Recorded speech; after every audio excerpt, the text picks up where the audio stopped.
చంద్రబాబు నాయుడు గారి పాదయాత్ర కేవలం ఆయన ఉనికి గురించి, ముఖ్యంగా ఆయన కొడుకుని తెర మీద తీసుకురావడానికి వ్యక్తిగత స్వార్థంతో చేసిన పాదయాత్ర.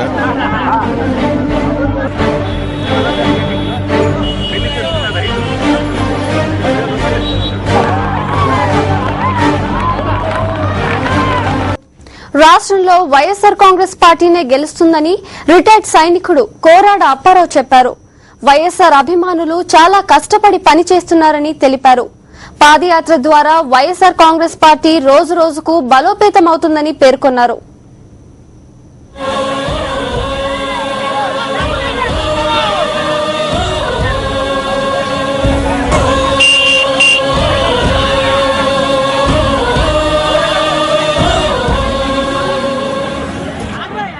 వైఎస్ఆర్ కాంగ్రెస్ పార్టీ ద్వారానే అభివృద్ధి సాధ్యమని ప్రజలు అనుకుంటున్నారని రిటైర్డ్ సైనికుడు కోరాడ అప్పారావు తెలిపారు. పాదయాత్రలో జన ప్రభంజనం కొనసాగుతోందని చెప్పారు. మన దేశభక్తులు, ప్రజలు, సొసైటీ ఆలోచించి మన పవిత్రమైన ఓటు చక్కగా వినియోగం చేసుకోమని నా ప్రార్థన. పార్టీ పరంగా అంత మూమెంట్ పెట్టి చూస్తే వైఎస్ రావడానికి అవకాశం ఉంది. వైఎస్ ప్రేమిలు చాలా కష్టపడ్డారు కనుక దాని మీద ఓపెనర్గా ఆ పార్టీని పెట్టి, ఆ బలాన్ని పెట్టి, ఆ మూమెంట్ పెట్టి ఆయన మన పిల్లలు రావచ్చని నా ప్రార్థన.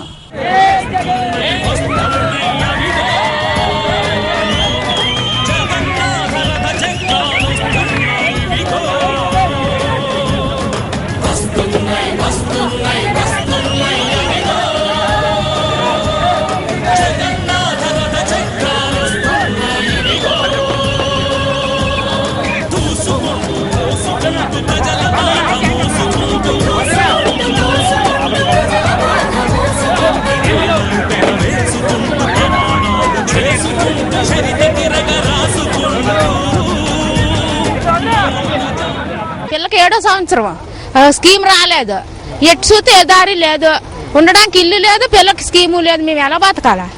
అతని ద్వారాగా ఆపరేషన్ చేసి ఒక పిల్లకి తోటి ఆపరేషన్ అయిపోతే స్కీమ్ ఉందంటే చేయించుకున్నాం. ఇప్పుడు నాతో పెట్టిన వాళ్ళకి కొందరికి వచ్చాయి, నాకు రాలేదు. ఏమో కాగితాలు పెడితే ఇంకా రాలేదు అంటారు. మరి పరిస్థితి అంటే మా ఆయన చూస్తే నన్ను వదిలేశాడు. నేను ఆడపిల్లని నాకు ఒక ఆడపిల్ల, నేను ఎలా బతకాలా?